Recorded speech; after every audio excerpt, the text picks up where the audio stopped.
welcome everybody. Thank you so much for giving your time up today. We've all got busy lives, but really appreciate your time here today. We're coming here for the first Diversity in Merchanting Conference that's been held, roundtable, sponsored by UK Construction Week 2019 and MRA Marketing, so thank you for your support for that. Just an open debate, really. Got a list of topics that should test you all, I think. There's plenty of good stuff there. I've done a bit of note-taking and background. So all I want to say is really just feel free to talk. And we'll also, I just want to make sure that when you are talking, you make it clear that it's on the record. If it's off the record, please tell me because we won't be publishing that. Okay, so just say off the record before you start speaking. Okay, so as I say, lots of topics for debate. So if we can start with the first one, it's all about unconscious bias. Okay, so subjects that are open to bias: age, gender, physical abilities, religion, sexual orientation, and weight. That's thanks to Google for that. So, so does this have a negative effect on diversity, respect, and inclusion? Do we bring our own prejudices into the workplace? Is this acceptable for any of those particular subjects? So, does anyone want to kick off and talk about unconscious bias in general? And then maybe we can split that down into some of those subjects later on in the debate. So, anyone want to open it up?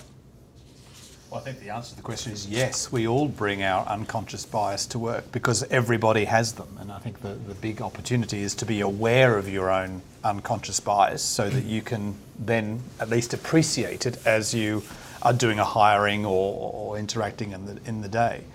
And there's lots of tests out there that you can do, and it really is, I encourage everyone to do them. It's quite surprising when you are confronted with your own biases. Because you think, oh no, I'm liberal or I'm not anything, but then you do the tests and absolutely you are. And I think it's really powerful to know what your biases are, so you can sort of adjust for them, and maybe have other people in the processes who may have a different perspective. Because I think you could break it down to individuals, groups, or institutions. So how do you avoid unconscious bias? I think train for it. Yes. Train for it, be aware of it. Okay. Creating structure in the workplace, I think, around salary banding for female versus male, creating structure around process, recruitment processes. And I think stop individual decisions or limit individual decisions to create, broader decision-making structures, as Marie says, so that everyone brings their own biases, but hopefully they balance out, so that you can have an inclusive environment. Can I just support the point you made about awareness, because I think that's at the heart of unconscious bias, because by definition it's unconscious, and I guess my experience both in merchanting, in retail and financial services is that nobody comes with a deliberate intent to be biased generally. You get some but not many. But most people are just not aware of prejudices that they hold, and why would they be unless there's a constant dialogue and constant stream of conversation that helps people become more aware. And I don't really mean that as some of the big structural things, and I don't really mean it as some of the big training things. I mean it day in and day out, helping people understand just some throwaway comments, how impactful they can be on other people. And adopting, Andrew and I are from the same organisation, but an approach that we've taken to keeping people safe at work has been just don't walk by things. And that's part of the challenge that we've got in our business is just don't walk by things. And to do that with unconscious bias, I think you have to highlight it in lots of different ways rather than it being a bit preachy. So, yeah. I think it's backing it up as well with company values. What's the culture within the business? I was only in the merchant industry for about 12 months, obviously similar to, I think it was David that said, come in from kind of more a retail background. It's creating the awareness, but I think it's also holding people accountable. I think your point on awareness is bang on. And sometimes us as individuals only get to experience that when we remove ourselves from certain situations. So yours, for example, is acquiring a new merchant. I personally had an experience where I lived in India for 3 years, whilst Anglo-American. I also travelled and worked extensively in South Africa, for example. And I became acutely aware of the lack of awareness when I went to these other other environments, and it made me more aware of when I came back to my home business as to, my goodness, are we missing something here as well in terms of what's going on there? And actually there were some best practices going on across in South Africa. Their history was very much bias based, and because it was so recent, they were putting in practices which were world class, which we could learn from.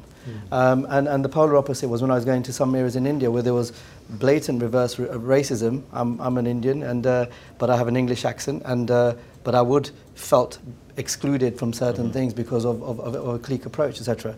So it got me more aware of what that dynamic could be and what it should be, and just coming back to the Home Office in London, bringing it onto the table and tabling it as what was considered a soft topic, generally, because it's not really looked at upon increasing sales values, or there were very different opinions across the table.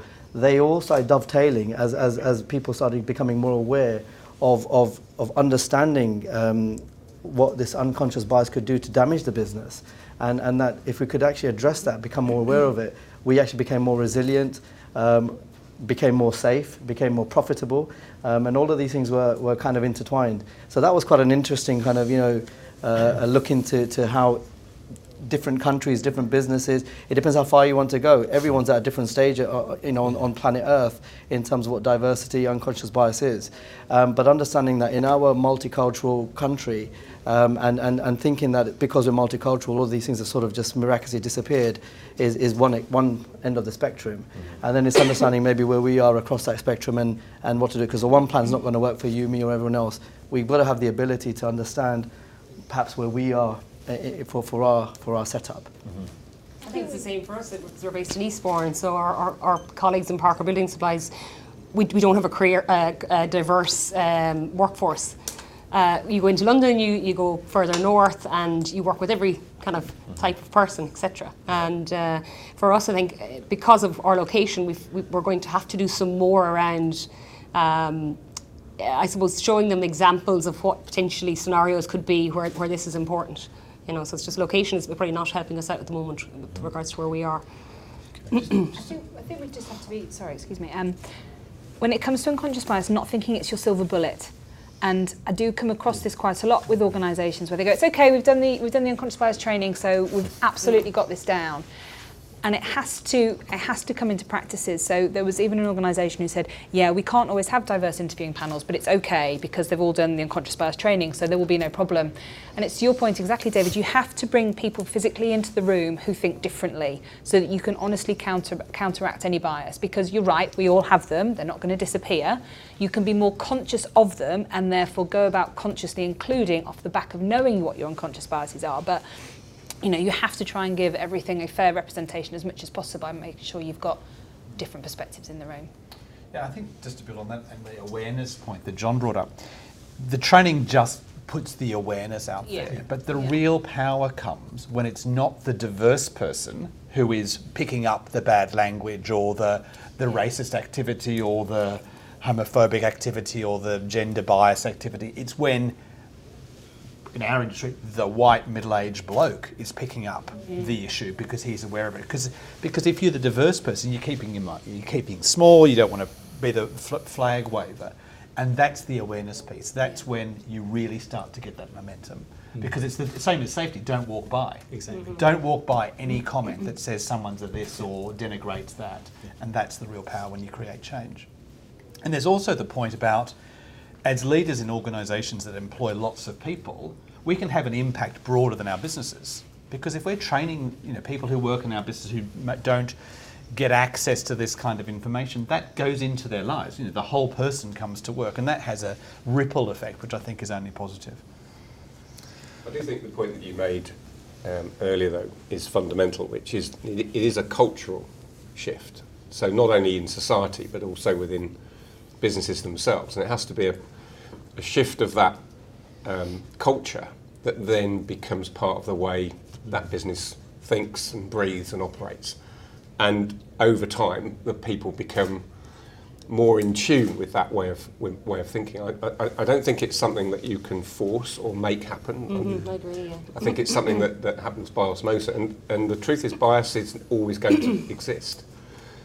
So that's not going to go, and therefore it becomes about the culture within an organisation, because the types of people that we would like to work with, a diverse population of people in our particular case, because it becomes a business and an environment that people thrive in and want to be part of, and therefore it's self-perpetuating in that way. So I think it has to start with the culture of the organisation. So just to mix that up a little bit, and I think we're generally in agreement, and I have my own views on this, but just to get views of everybody else as well, the point you made about bias will not go away is a really interesting one, because we can, on the one hand, say no, we've got to strive to make it go away and be better at it, and on the other hand, we're saying, well, no, bias is based on values. It's fundamentally how you were brought up. I wear a Liverpool shirt. I'm never going to wear a Man United shirt, and so on and so forth. So Didn't tell me that before I came. So in terms of that, I mean, what are everyone's thoughts about that? Do you know? Are we going to get rid of bias, or are we just training people to manage bias better, but ultimately they still have the bias under It's them? a bit like your nature-nurture argument. Do you believe that nature is impregnated in us? I don't quite know what the correct word is, or are we what we've been brought up as, trained as, developed as? And I have a funny feeling. My granddaughter plays with dolls, and my grandson plays with cars, and they've just done that from the minute they popped out. There's a saying, as a parent, you get to choose what prejudice you teach a child. And we all do, be it a football team, be it class, be it racism, be it whatever. But as parents, that's what we train our children. And because to your point, prejudice exists, I'll try as hard as I possibly can not to instill any prejudice in my daughter. Of course I will, but she will. Yeah. That's when I correct her accent, because she's starting to sound very West Country at the moment. That's a prejudice, It's not water, darling, it's water. But that's how we train those things, and that's just what being a parent is about. So being conscious of it, I think, is the point. It's calling it out, isn't it? Yeah, it's questioning. If someone says something, you should say, well, why do you feel that way, or why are you saying that? It's probably something that might have happened to them that have made them feel that way about a person. That's a good point. I think people have got to be conscious of the results of what they actually say as well. Okay, so Sorry, not to lose that point that Kishore made though. I think, personally, I don't think you'll ever eliminate it, but I think like safety, what you can do is really turn the dial up on it. Yeah. And I think what we've seen in Travis Perkins, this isn't an advert for Travis Perkins, but by having concentrated focus and concentrated effort, we've been able to turn the dial, probably incrementally rather than step change, but we've been able to do that. And that's been around awareness, training, and also through the accountability that you mentioned, Maria. So that's been really helpful. We're at a place where we need to break through even more on that, and then that is where I think I agree with you. You get to the more systemic things on how can the organisation really encourage a situation where it is, everybody is saying in the way that we would with safety, don't do that because that is that's a bias or whatever, in the way that we'd say don't do that because that's dangerous to you, to other people, etc. So I think personal view is I don't think you will ever eliminate it because there is an element of human nature in it and human conditioning in the way that David described in it. But you can have a big impact. But John, if we take safety from our experience, that's been a 15-year journey. Exactly. Yeah. To get to where we are today, and we're still not happy with where we are. Yeah. So this is not something that is a quick, easy fix. Or if your business, or if you have colleagues that you're concerned about, this is not something you can fix easily and quickly. So you have to be patient and determined and accept it's not going to be a linear progression. Yeah. But it's worth it. It's worth it. Yeah, and the thing so I've not been in the business as long as you, Andrew, but been in it long enough. My observation is what's worked with safety is there's been a top-down sponsorship of it. So people like Andrew obsess about it all the time, and because they're leaders in the business, you know, people obsess about it, and also it's a good thing to do. You know, it makes sense to keep people safe. But is it Rena? Is that how you pronounce your name? To Rena's point, there's also a bit what we're seeing now is a bit more on the bottom-up bit, on asking people their views, getting people to sort of rally around things that they are passionate about, and we're getting a bit more energy around this subject. But I totally agree with you, Andrea. It's a long haul. Yeah, it's a big game. Yeah. Can I just something like you brought up, Maria? Yeah. You saying that when you acquire smaller builders merchants, then that they're the hardest ones because they are individual. You've got a single branch, and it's probably more worse in that. And it's how do we, as an industry, educate the smaller one-man branches from a corporate side? You can do that, but it's the industry needs to, and the help with the BMF and BMN and other, that it's got to come from the whole industry. And I've dealt with merchants for over 20 years, and many of them are single branch merchants, and that's where it's rife, and it's rife from the customers going in. And it's almost accepted by that merchant, and it's not challenged, and it's how we can educate that. Absolutely, yeah. I think it's the one-man band. The other part of that, which you spoke about, is the part that we find challenging at the moment is around, you know, colleagues in a branch that customers will come in to, and as you said, they're not always professional, but they're our customers, you know, so our colleagues sometimes will think about, well, do I need to lower myself to that sort of a banter scenario in a branch? But then it's around giving them the confidence around the training and the awareness and the constant driving it passionately as an operations board into your branches that, you know, yes, we have customers to serve, but how can you be comfortable in that situation? You know, so giving them the confidence that yes, we will still have the customer coming in to spend money, but you don't have to put yourself in a situation where you could be potentially called out for unconscious bias or lack of, I suppose, accepting a bad situation. Has anyone around the table actually come across any unconscious bias within either their own organisation as an individual or as an industry as a whole that they're happy to go and talk about? Not individually maybe, but somebody who you work with maybe? I can say I'm a manufacturer, so forgive me. But 20 and I work primarily in the roofing side of the industry. 20 odd years ago, I was internal with Marley, and I applied for an external job. And at that time, I had 2 children.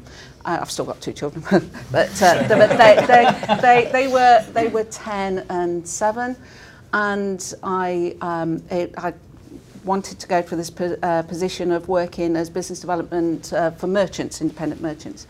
And the director there, he rang me up later. It was an internal position, and he says, "I really want to offer you the job, but I'm worried because you're a mum, and you're going to have to spend time out on the road and away from the family." And I said, "Do you think that if I didn't think I could cope with this, I would not have applied for this position?"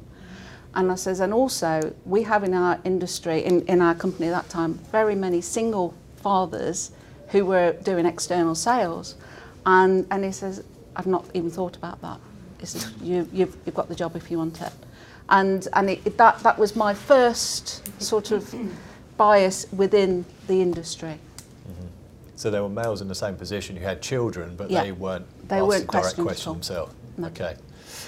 So again, it comes back to: do you think that people are conscious of the fact that they are saying these things, and you know, how can we be more aware? How can we reduce these generalisations and stereotypes? I think there is a fine line though. I'm probably in dangerous territory here, because if I use the example you've just given me, part of my reaction was I was listening to you was that was a caring boss, somebody that was interested in you, understood your circumstances, and wanted to make certain that you'd thought it through. Is that wrong? No, but it's also a case of what the interview could have held that if he hadn't have absolutely, if he hadn't picked up the phone and said, "Okay, yeah, I'm not sure whether you're able, if you really thought this through," but he wouldn't have done that. There were several men going up for that job with children. He wouldn't never ask them. And he did say, he says, it's actually taught me a lesson that I shouldn't. He says, I looked at you. I absolutely. And I don't think there's that too many biases at the moment on gender, apart from pay, but these days. But that was a real sort of telling. And even so, that I was one of the only women in that within the external sales force. And my first event that I went to was BMF AGM at the Hilton in Park Lane. I walked in, very male, very pale, absolutely, the whole industry. And I was probably only one of 2 or 3 women within that industry, but it was so male and so pale. And now we've seen a big difference, that we've come a long way in 20 years, but there's certainly a lot more to go. It's an interesting point that you raised there, Andrea, and in part I agree with that actually, and I think part of the issue is that in terms of unconscious biases, it's difficult for people to talk about them, and so they make some assumptions and express those assumptions in the way that guy did with you. And one of the things that I think would be really helpful for us is to, in the same way that, you know, mental well-being is a big issue today, what we're trying to do is to say it's okay to talk about these things, and don't be too worried about, I wouldn't want people to be hugely politically incorrect, but don't be too worried that what you're saying isn't landing in the right way, so long as you've got some respect for other people in the room and your intent is good. The more we talk about it, the better, it would be my view. So I think your point is spot on about BMF has got a great role to play in sort of driving that in the same way, you know, that we all would with safety or other matters. Yeah. I think there's a point there as well. It's a bit like recruitment training with managers. There's a point where I think the managers get to a point where they don't know what they can say. Yeah, exactly. You know, this is the piece. How can I speak to her about her children? How can I speak to her about potentially being able to do that mileage or whatever else? You know, so it's interesting. Well, even my comment was clumsy. You know, it was the same point, really, which is I think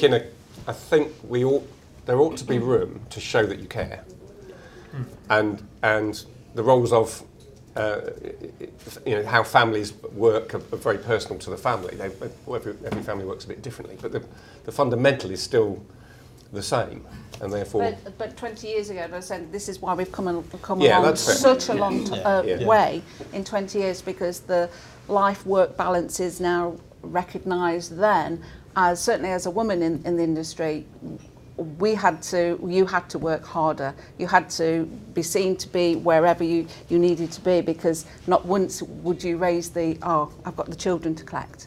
There'd be none of that, because it would seem to be weak. These days we have come along a long way, but we've got other diversity issues to look at, which I think are far more important.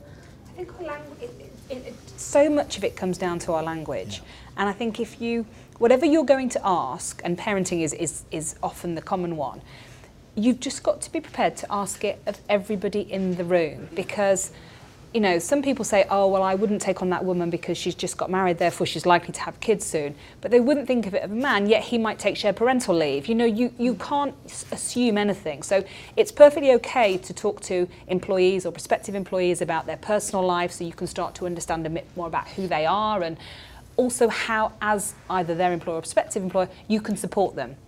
Because whatever their life circumstances are, actually to be really effective and inclusive as an employer, then you just need to understand how that individual can be the best person, the best version of themselves in work every day, and therefore as an employer, how can you support them? And so therefore you aren't doing the kind of retrospective, oh crikey, do you need any reasonable adjustments? I need to make sure I'm checking you from a disability perspective. It's just saying, actually, how can we support you to be the best person you can be at work? And that would cover off caring responsibilities. That would cover off perhaps any physical or mental conditions they might have. And it suddenly becomes a very different way of asking the same question, to the point where someone wouldn't feel, that it was therefore down to having to declare. It was just saying, actually, for me to be the best person I can be at work and bring everything that I've got, then actually I need to make sure someone speaks to me directly because I'm marginally hearing impaired, or whatever. Do you see what I mean? So it's the education on language, and therefore giving people the confidence to know what they can say, therefore, because they're saying it in a much kinder, softer, inclusive way. Do you think it's possible to establish a clear criteria when hiring and promoting? And if not, should those people be held accountable? I think less should be subjective. I think if you've got a clearer criteria, then everybody knows what they're working towards. Exactly. And, you know, the more you leave to kind of, oh, well, you know, discretion, Yeah. then actually that's when your biases come to play. Yeah. And, you know, people promote in their own image, people recruit in their own image, people, you know, you are more likely, that's perhaps unfair, but it is easier for you to fall foul to that if there aren't clear criteria in place, I would suggest. I think some of that comes back to the structures we kind of mentioned earlier. You know, we've always been a business where we recruit people on 45 hours a week. That's it. You know, we've had no flexibility around single mothers or bringing older people into the industry. I think it's only now we're starting to let's create that working environment where we're seen to be a flexible employer. And that's the first kind of task for us around how do we make the contracts more flexible, how do we move to accommodate some of our people. It's probably a little bit different in the nationals, I imagine, with yourselves, because obviously size-wise it's more difficult to implement, but within the independent space it's probably a little bit easier that we can flex up and flex down a little bit more around seasonal staffing and stuff like that. So I think some of it is back to that creating the flexible environment so that colleagues can feel comfortable to ask you for something that they need. I think it's easier in nationals. We've been doing it for Is years. it? Yeah, maybe. Yeah, I would agree with that. And also, if you go back to the point Sherry made about, actually, this is about enabling people to be the best that they can be at work. Yeah. There's a commercial fact. I mean, we do it because it's the right thing to do, but there's a real commercial factor that sits underneath this. So it should make sense for bigger players like ourselves. Yeah. I mean, funny enough, one of the early, I don't know whether they were pioneers, but it's one of the early ones I remember was B&Q actually, where they started to recruit retired tradesmen. Yes, yeah. And they did it on part-time hours, and they did it to cover the day. But these folks were fabulous because they had a bit of time on their hands, they earned a bit of money, but they could really enhance the customer proposition. And I think we learnt a lot from that in terms of actually our peak times tie in quite nicely with folks that do like a few hours work or want to fit it in between other things they do. So it's from a business point of view, it's been fabulous, and actually for the colleagues and customers, it's been great as well. Absolutely. So it's a win all round, really. From a community point of view, I suppose we do a lot with our charities. It's very important in the kind of the one-man bands. They really focus on charity work, and I think that type of message to the community is huge. And it's just, I mean, and part of this is so it's not dictated from the top. It is understood throughout the organisation. And just that comment, you know, our contracts are 45 hours a week. Take it or leave it. Think about the talent that's excluded from that. Yeah. And that's, you know, I don't want to work 45 hours a week, you know. So, and sort of explaining these issues explaining these issues in terms of, you know, you're excluding that great retired tradesman who'd love to work from 9 till 3 between his golf or her golf or whatever. That's the real issue. We're missing out on talent unless we can create inclusive environments.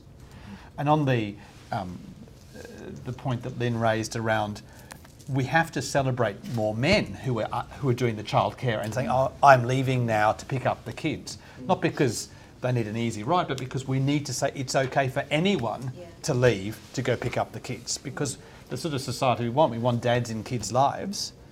It's the same issue, which is very different from 20 years ago, I recognise, but you know, understanding bottom-up moves to all of this.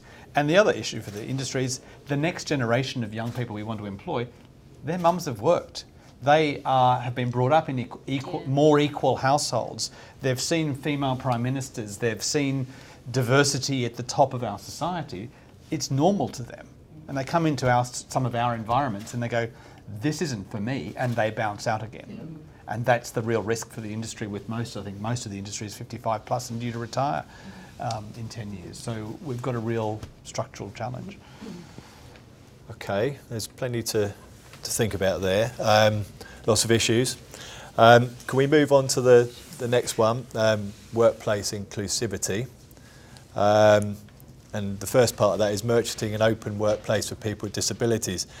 I've split disability into two. I've got the physical disability and the hidden disability. So Obviously you've got the wheelchair users, and then you've got the people with the hidden disabilities such as psychiatric depression, bipolar, schizophrenia, epilepsy, chronic fatigue, cystic fibrosis.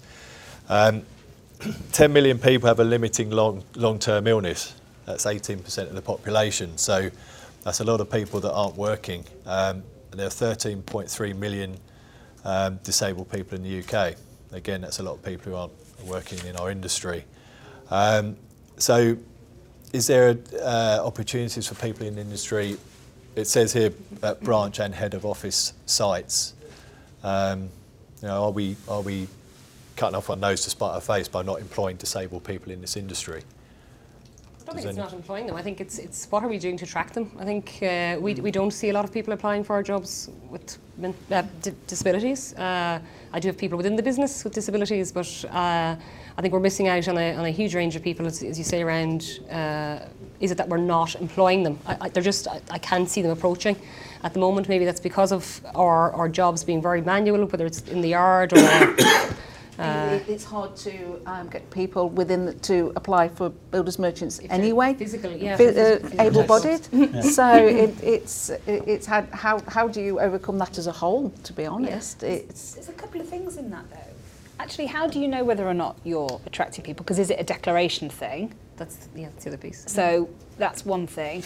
Or is it that there just needs to be a better method of attraction, because we know there's a really big untapped talent pool out there, and all too often disabilities people fall into the trap of physical disabilities. Well, actually wheelchair users amount for less than 10% of disabled people. So, but then also most people acquire their disability in the workplace. So actually, if you've got people who are disabled in your workplace, then you're accommodating them, you're making the reasonable adjustments. So as an employer, you're perfectly in a position to employ people with disabilities because you have some. It's just that we tend to do it reactively because people acquire them in the workplace or whatever. But then what are we thinking about our methods of attraction? Again, whether it's language or whether it's visibility or whether it's where you're putting it, or because most of the time the reasonable adjustments that needed to be made are so small. You know, most of the time people who've got reasonable adjustment requirements are to little or no cost to the employer. And it's actually, I mean, so much of this is going to come back down to the same themes, but it's awareness and it's confidence as employers to go, actually, what are somebody's strengths? How can we give them the environment to be the best person they can be? So often people with learning disabilities are the key one here. So people who are perhaps neurodiverse have got so many strengths that outweigh mine. But people are all too focused on, yeah, but they might be a bit socially awkward and we need someone who can build relationships and I'm not sure they can do that, or, you know, what about the rest of the team? And it's like, don't focus on what they can't do, focus on what they can do and how that can be brought to life in your organisation. And I think once organisations are more open to that, I think suddenly we'll start to see a much broader talent pool, not only available to you, but wanting to come and work to you. And it's all you know, self-propelling, isn't it? Once you start to recruit more people who come from that space, your employer brand becomes one of people who are inclusive of that population, and it flows from there.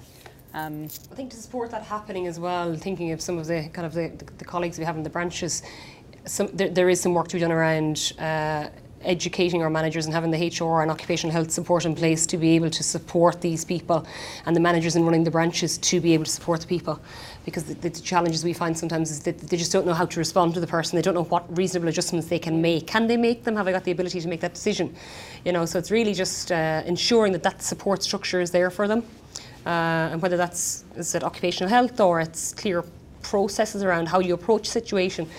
Some of it that we've experienced is down to they just don't know how to manage the situation, they don't know how to handle it. I really agree with that, because I've had experiences with past organisations where I'm sitting across the table, we're trying to put in systems, processes and people to execute a strategy. And then we came onto the people aspect of it, and Maria, to your point, diversity was on the agenda. It's been very big on the mining agenda and for this particular company. And all they talked about was gender, and they talked about race, and that was it. That was the kind of diversity neatly packaged in those two sort of words. And the whole range of diversity wasn't really covered, and that was just a pure lack of awareness. And it got better after a while, but it was somehow an equation that we needed to have X number of women in the organisation, we needed to have X number of non-Caucasian people at manager level, and it became sort of a tick box exercise, and these are difficult discussions to have, in the sense that when you've actually haven't ticked those boxes, and you're interviewing 2 or 3 people, and you know, 2 are better than the one who actually gets picked because they're ticking a box, and you've got to remember, this is now a communication to the rest of your work group as well, as to how on earth did this person not get the job and this one did, and so on and so forth. So it is that. It's having support and being honest and having these genuine conversations. If we dance around those sorts of things, we're not going to get very far on the diversity agenda. That's Andrew's point from the beginning, isn't it? Unless you've got a culture that is going to support and embrace diversity, it's not sustainable anyway. So you can't do it that way around. You can't go, right, here's our quota, I'm just going to go out and recruit diversity. Whilst the intention might be sound, it's actually not going to prove to be a sustainable model at all, because the environment needs to be one that's accommodating. I think, to add to that, I think our challenge, whether it be recruiting folk with disabilities, but actually it comes right down to diversity, is that our industry does not attract a diverse workforce. I'm not sure of any merchant that has cracked that. We certainly haven't. If you look at the demographic of our population of colleagues and compare it to the national demographic or even the local demographic, they don't match. And I think that's pretty much true throughout the industry. And we've talked a lot about it, but we've not cracked how to do it. I don't have the answer because we've not cracked it. This is a topic of conversation for many companies, and I'm sorry to bring back the mining conversation again, but they were faced up against the same thing. Attracting people, ladies into the mining industry wasn't happening. What we were going to do differently, so we started engaging universities, started getting more interaction at the level to say this is how it is, possible, etc. But coming back to London, it was like, again, learnings is what I just got from South Africa, because they went through this massive learning in our lifetime. In like 20 years, they went through this learning I probably would never experience in my entire life. And then you come back and say, well, how are we going to actually encourage more women in the mining industry? And we owned Tarmac at the time, and how is Tarmac going to address this issue? And we looked at the root causes of this, and then it was going all to the universities in terms of how many women were going into engineering, and fields that would then talk to our industry or mining or whatever. And there were fundamental flaws around that as well, in terms of how candidates were recruited in certain industries that would go into the construction industry. It was almost like, there was some blocking off going on there, so that your population was just generally more male orientated in certain areas. It's changing, but this is happening slowly over time, if you know what I mean. It was very difficult to go and find mining engineers who are women. There just weren't any, until Anglo-American sponsored universities and said, well, we're going to sponsor women, different ethnic backgrounds. I hear that, but I don't think for our industry that's the solution. So we need a different solution. Not that I have it, by the way, but it's not about universities, I don't think, because we're not a profession like engineering in that regard. And in fact, I was telling you, I wasn't earlier on. I do a thing with our annual intake of apprentices, where I go around with a roving mic and say, what did you dream of being when you were at school? And it's the old cliches of train driver, bus driver, hairdresser, all racing driver, all those good things. Nobody ever dreams of being a builder's merchant. So everybody I know has stumbled, unless they were born into it, has stumbled into merchanting. Yeah. We say that all the time as well. Yeah. We do. The BMF have got the ambassador group, and they're making really headway going into schools, and it is really about education at school level, at the 14, 15, 16, where you have so much diversity in the schools now, because there is more inclusivity within schools, and that's the age there to say there is so many job roles within a builders merchants industry, and even outside of that, and the suppliers who supply the builders merchant industry, because the same topics are the same in manufacturing as it is in the merchanting. And it is we supply many roofing colleges around the country with free of charge material, so that they can be financed and encouraged. And we have lots of apprentices coming to our facility, all male, absolutely all male. And it really is a very male-dominated industry. But there are inroads in there, and there's inroads to everywhere. But it starts at the schools, and it starts at parents as well. Yeah. Just to that point, it's not just universities, Andrew. It was similar to that in that we weren't attracting women drivers for big 80,000-ton trucks. And the first women driver, I remember it so well, was in 2006, and it was a big fanfare because it never happened before. And then after which it was okay. This is completely okay. And how do we attract them? And actually, they were better than most of the men in driving and going after the vehicles. And I knew it. It was a fact. I'm not just saying it because there was women. A factual thing. The cost of ownership of the trucks that were run by women were lower. Well, I've got news for you. If you take our business, the female population of branch managers make better returns than their male equivalents across every brand. Right. Yeah. Well, that's your in then. That's your in. That's your population. You have got women in merchanting, and you've got women who are doing a really, really good job of it. That's what you've got to make more visible. How do you That's what develop you've got to them? make more visible. Yeah. I totally get that, but the population is under 10%. It's less, yes. So despite all of our best efforts, despite everything that we've done thus far, Yeah. it's still below 10%. So you're right, we've made progress. If that was 20 years ago, it would have been 1%. Yeah.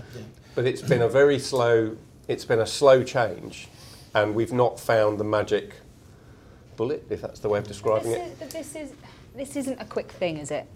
And you've just hit the nail on the head. 20 years ago it would have been 1%, and now you're at 10%. That's actually an enormous improvement. Let's be honest, percentage-wise, that's an outstanding advancement. So what you can't do is compare yourself perhaps to other industries or to what your expectation might be, or thinking, I'm looking at 30% women on boards and this kind of stuff. There will be relative elements that are applicable to your industry, and you just think, right, okay, so we're at 10% now. This is working or whatever, and you increase your visibility and just work with how people understand a career in merchanting could go in whatever capacity, and what it is like for women in your industry, and then maybe you get to 15%, and then maybe you get to 20%. I think that's fine. I think the bit I'm still curious about is why do our retail counterparts in building material sales have such a higher population of female colleagues? It's because I think it's the environment in the branch. If you go into a branch environment, which could be similar to Wix or Travis Perkins, as a woman, or say some of the candidates that I would have sent in to do a SWOT analysis on a branch coming in for an interview, it's just not inviting enough. I think, and that's me talking from an independent space, I think we've a lot of work to do around our crew rooms, or investing in our offer to people, whether it be training and development to working environment. It's not the most attractive working environment. We can be honest. I'd agree with you. I mean, that's been our sole focus. Yeah. Is that in order to get more inclusiveness, the environment that you work in is absolutely critical. In addition to culture, and in that culture, we would say that you've got to create trust and respect amongst colleagues. We can sit here and we can hypothesize, but actually if you're not creating that trust and respect between your colleagues, then for all the ideas we may have, the real issues which are on at the coalface between either customers or some of the lower paid colleagues of ours, they're never really going to breach beyond I've been hauled into a discrimination meeting because I've made a comment. Okay? But if you teach those guys how to trust and respect diversity, you might make some headways. And personally, I don't think we do enough of that. I think we talk about policies, we've talked about putting a script when you're interviewing. That, to me, is bias. That is bias, because who is determining what goes on that script? The real thing to teach people is if somebody's in front of you from a diverse background, you must first of all presume that they know what they're doing. You must trust them, or otherwise You know, how do you expect them to trust you? It's a two-way thing, number one. And number two, you must respect them. How are you going to gain somebody's respect if you don't respect them? So those little things, and we've got live examples over the last 15 years because we live in London and we work in London, which is extremely diverse in every way you can imagine, and we have diversity issues between colleagues. And I'm not talking about colleagues who are indigenous British and colleagues who've come across from abroad. We're talking about two sets of colleagues who've come from abroad at each other, either religious biases or regional biases, etc. And having to deal with these things are very difficult. But my standing instruction to all of my colleagues is when you get to that stage, number one, I'm going to monitor what you've done to placate it, to deal with it, and number two, you've got to send it right to the top. You know, you cannot just say that this is going to go to some HR outsourced support that you've got and start, looking at HR policies and legal aspect. I'm a lawyer, so I know the importance of those things. But what gets lost is the fact that somebody's looking for a bit of respect, and somebody's looking for a bit of understanding of their background, and that's kind of what's missing in our industry. Is that we know we're going to have bias. You know, football teams is a classic. I've had colleagues have a go at each other because they're two different football teams. You know, that's what kind of bias do we call that? But what is lost is why can you not respect that somebody has this background, these set of choices, these set of values, and somebody has these set of values? And it's hard, but I think that's where I would say that I think the challenge as you well can is make a difference. when you look at, when we look at some of the experiences we've had over the last 12 months is when you have directors in the business potentially or operations boards where you have members of that board that have grown up in the industry and they've been promoted within the industry and they may not have the exposure to what the rest of us may have within other businesses, maybe, I don't know, lack of training, development. Like you're in a situation then where they're just doing what they've always done before. You know, there's nobody calling it out or raising it, and there's no operations board or director really passionately driving, as you say, the culture change, and it goes right to the top. You know, it's in Parker's. It's something that we're trying to do all the time. Is giving the operations board the opportunity to review some of these cases and discuss it openly together. So that we can ensure that the right outcome is there for the employee, and that's how important it is. You know, it needs to be every day on the table. So that's one of the challenges around the people growing up, I think, within the industry into branch manager roles, and they know no different. You know.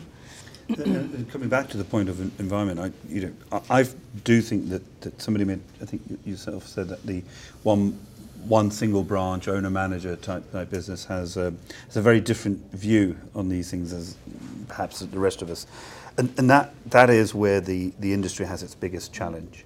You know, it still represents over 50% of the market. God knows how many people are employed there, and these sort of issues are just not on their agenda because maybe all they can think about is opening the doors in the morning, closing them, getting through the day, paying the bills and what have you. I mean, I think the industry's a little bit more rewarding than that, but there's no investment in a lot of these businesses. Andrew, we were talking earlier that our model is about acquiring business, and what we see is shocking as to the basic hygiene standards in businesses, basic office environment, lighting, trade counter environment. If you don't change those, you're going to attract people who love to be in those environments. Yeah. And the kind of people we're talking about do not want to be in that environment, and they have a choice, especially currently with employment being so tight. And it's a different segment of customers as well that go into maybe a TP, a Wolseley branch, who will go into a single branch merchant as well. And when I was on the road many years ago, I used to have to plan my toilet route depending on where I was visiting because of the standard of toilets, and that is still the case now. Or even the availability. Yeah, the ladies' toilets tend to be under lock and key, and you have to go and get yeah. Absolutely, and even now, when I go out with one of the team, they'll say, "Well, we'll not go there because you won't be able to use the loo there," and it's even today. Or the ladies' toilet is used as a stockroom. Yeah. And that is, I mean, we've gone forward from the disability toilets in merchants. Just on the women's side, I went to the BMF Members' Day and conference, and there was a speaker from the Young Merchants Forum, and she was absolutely brilliant. A young lady called Sarah Daniel, and she spoke out in front of a very male-orientated audience. She got a standing ovation, but she was given that platform to actually speak. I think that's the main problem, is that there's a lot of young people who want to get into the industry. When they get in there isn't a voice. And I remember from the Young Merchants Forum, they said they've got 112 members, 30 of those are women. That's a higher percentage than the 10% we're looking at now. That's nearly 25%. So I think that's quite important. If you can actually get the women into the industry young, they will evolve and they will attract others in as well. And I thought also there was another guy called Jack Rowley who was there as well, and he said that at the age of 19 he was going out and educating people of his own age. And he'd already gone and spoken to 70 students, and he said it was a lot harder for him to speak to people of that age, his own age, because they were thinking, well, who's this 17-year-old? What's he telling me? So there's two things that came out of that for me. One, you can get women in the industry, but they've got to be given that opportunity to join a forum such as the Young Merchants Forum. And also you get the youngsters in, like Jack Rowley, who went on to win one of their awards as well. So I think if you get them in early, you've got a possibility of not only attracting women, but youngsters as well. So. Yeah, I suppose you've got a huge apprenticeship programme, I imagine, in your business. I know when I worked with QuickFit, we focused a lot on women, younger, 15, 16-year-olds, obviously. And we did get quite a successful rate of kind of a volume of females through, and they end up staying with the business. They're loyal. They're your future branch managers. They're that type of people. I think that intake's high, isn't it? So we would recruit more than 50% women into our apprenticeship programmes at entry level. I think there's a really important point that Lynn started us on this, actually, which is the reason that it's different for our apprenticeship programmes to other places where we recruit is, A, we don't treat it as a task. It's something that we're doing all the time, and we're very planful about recruiting apprentices. And actually in branch, and I think particularly in one-man band branches, the way you described it, Shanker, is absolutely right. People are kind of, I've lost somebody and I've got to get a bum on the seat. And that's a systemic issue for us to address. And where we have been more planful about it, we've been better. And I think there is a role for BMF, as you said, Lynn, to help with that. I think it would be really good. And in addition to that, I think a point you made earlier, Sherry, about some of the stuff that you use when you're doing recruitment. We just had, interestingly, we've had what we call Chief Exec's Challenge. And in the Chief Exec's Challenge, we've had 5 men working on diversity, which has been quite interesting, a bit of an experiment. But one of the things that they did was, let's look at the job adverts that we put out and the briefs that we give to our partners who are helping us to recruit. And let's look at some of the words that we've got in there. Let's look at some of the things that we emphasise. So if we call a yard a warehouse in our advert, what would that do in terms of the diversity of talent that we get applying? I can't remember the numbers, but it was just phenomenally different by just changing the ads, changing the words, changing the conversation can have. And I'm completely with you, Lynn. I think if you can get people in at the school point, I've got 3 kids. If I said to them in a way, and I've seen his roving mic, it's really good actually. But if I said to any of them, would you consider working for Travis Perkins? They would say no, because they don't know what Travis Perkins can do. Yet people have fantastic opportunities to get on in our business, and that's what we need to emphasise, I think. There's so many roles within the business.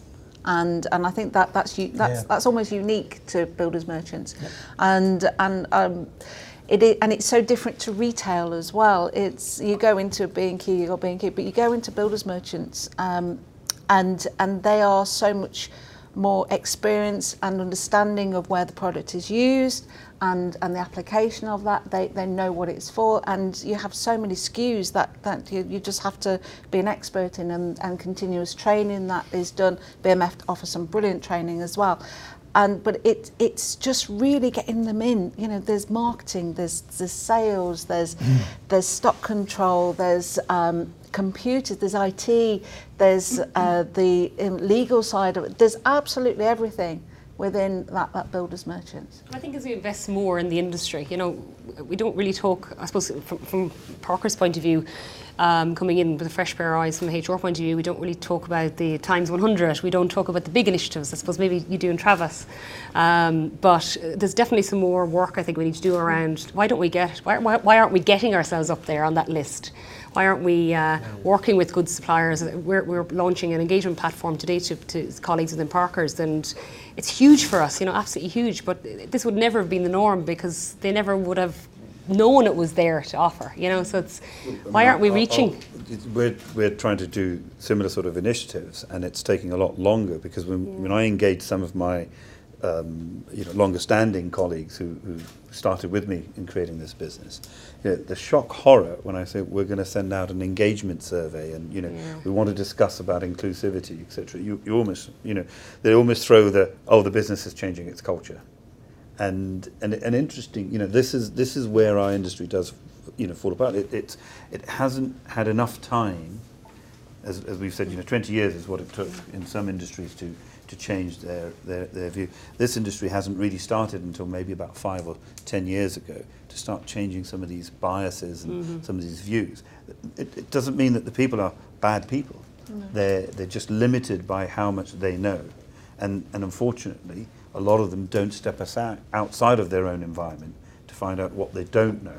And we see that certainly in our businesses. It's everybody's very much limited to what they know, and not what they don't know. And to try and get them to know what they don't know is a huge challenge. So you almost sometimes have to force it with hopefully positive results that come out, and then everybody's jumped on it and said, this is a great idea. So it's trying to find ways that we can get people behind these initiatives by having some successful outcomes from this. I'm proud to say Ren is a successful outcome for us in the sense of our first female branch manager. But you went through an extremely tough process that unfortunately I personally put together and came out. So and celebrating that and then using that as an example of for others. But I'm sure you can share with us some of the biases you might have found even in our organisation once you made that step up. I think and where I work as well, and the customers weren't used to a female manager. So when I stepped into the office, and I was asking, "Where's the manager?" and it always puts a smile on my face when I say, "Well, that's me." Or they say to me, "Are you the administrator?" So I think for the guys also that I was working with, they weren't used to having a female manager because they were so used to having a male presence. So sometimes when people were talking, they'd talk to the assistant manager, making eye contact with him, but I'd be speaking. So it's just changing people's behaviour, and it's also trying to gain trust that you can actually do the job. So as soon as you sort of win them over, tell them that you know what you're doing, and you explain how you got there, because some people think that, oh, how did she get the job? What did she do to get the job? But they don't realise until they have a conversation with you, the hard work that you've actually put into to be in that role. So when I say, oh, I've worked in the yard, I've done stock control, they seem quite surprised. So I think that just brings up a point where the role of the male and stale has a role to say, no, she's my boss. Like the guy who's working with to say, she's my boss. Don't talk to me, because I worked in an organisation where the group chief executive was a woman, and I'm like nobody in the organisation. They're talking to me. I'm like, no, she's the boss. She's the boss, and that's the role we can play. And I think there's another subtle point, but great to encourage women into our industry, but it's great to see women, and this is no offence to HR and marketing, in the money-making part of the business. The branch manager, the sales part of the business, where the money is made. Because we've got women in our organisation there in HR and marketing. Get them into commercial, get them into running branches, get them into the money-making parts of the business. That's when you really know you're starting. I was just going to bring up what Shankar was saying, that for the independents, one of the things that will make them stand up and take notice is the bottom line. More diversity will bring more money into your business, and money talks. And it really is a a thing that you look at it is it's better for your business. It will attract a different type of customer into your business, and that's it by being more diverse. Absolutely, different thinking, different ways of working will attract that different kind of customer in, and which will help your bottom line completely. And that's the real reason to Yeah. do it. Like we're all business people. Yep. Every piece of academic research shows that if you have diversity of opinion, and that's gender, race, background, everything, you get better solutions. And I say this to my team is, I was doing my MBA, and you work on different projects in your MBA, and you've got people from all over the world when you travel. We're studying full time all over the world, and they didn't agree with you. Boy, it's a pain in the neck. That what you don't agree with me, and you work through that problem, you get a better solution because you work through it, and bring that into the workforce, and you'll get better answers. And it really matters to millennials and Gen Z.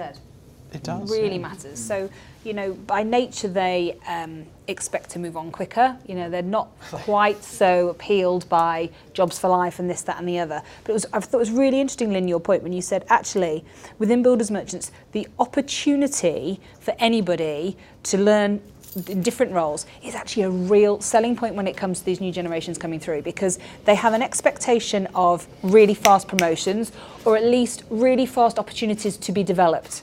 And it's something, it's quite frightening, the stats, but it's something like 29% of millennials and Gen Z don't expect to stay beyond 2 years in an organisation. But it rises, don't expect to stay beyond 5 years, it's a different stat. But it rises to 69% will stay beyond 5 years if they work for a diverse organisation with a diverse management team. It is so important. And let's make no bones about this, by 2025, 75% of our workforce is going to be made of millennials and Gen Z. So we can't ignore that what they're looking for out of organisations and leadership teams is different. Sure, I'm glad you raised that, because I was thinking that as people were talking, is that the other, I don't really want to say challenge, but it is a challenge for us, is people like, I joined the industry 40 years ago, and it's been my life. Yeah. And most of the folks that I grew up with are all still here and stayed in the industry. But that's not what appeals to the younger generation today. And it is about coming into an organisation, doing a great job and moving on, either to another organisation in the same industry, or moving on to something completely different, or moving on to something different within the organisation. But it does mean we've got to think differently. And it does give us the challenge that historically it's taken a little while to go from the trade counter to become the branch manager, because you have to learn the job, and that's a time thing, as much as anything else. And so we are going to have to rethink a little bit about how we recruit managers, how we recruit people for our trade counters, the fact that we probably are going to have to invest more money because our churn is going to be greater. Now that's a big challenge for a merchant business, because we believe that our business is built on relationships. Unlike a retail business where the proposition does all the hard work, in merchanting it's the folks that do all the hard work in making it attractive. So our game is changing, and changing really quickly. And all of our organisations, whether you're a one branch business, whether you're a family business that has now sold to new ownership and going through the transition of that, whether you're a big old business like us, we're all going to have to think differently about how we recruit, retain, encourage, motivate folk. I think it's not just looking at the young ones either. That we have many industries who are failing. The steel industry, we've got a lot of workers out there unemployed, and where we're based in Burton-on-Trent. We have very low unemployment. We have major distribution centres within Burton-on-Trent. We're just slightly outside, so just literally a mile or so away, you've got Keystone, Keylight, you've got Facro, you've got ourselves. Employing and attracting people into your business is really difficult for us.